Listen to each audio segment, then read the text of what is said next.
अगर हुकूमत का काम सिर्फ यह है कि आज हमें किसको बंद करना है, खान ने हमसे ये किया था, माहौल खराब किया था, को इसके जवाब में न पत्थर का जवाब पत्थर से, ईंट का जवाब ईंट से देंगे। तो एक दिन के लिए आप लोग खुश होंगे, लेकिन कल मैं और आप उसी जेल में होंगे।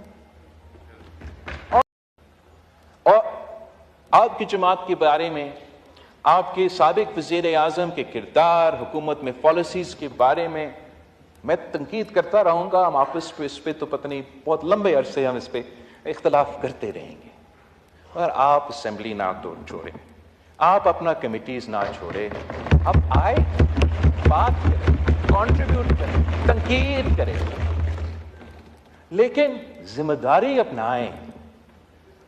जो लोग नहीं चाहते हैं कि आप इस असेंबली पे हो, वो तो खुश होंगे कि आप निकले।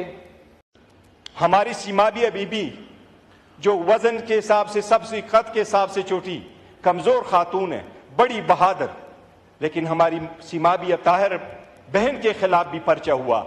हम अगर जबरदस्ती करने पे आए तो आपकी भी KPK से आई है, वहां हमारी हुकूमत है, हम हर एक आपके खिलाफ पर्चा करेंगे। क्या कर लोगे?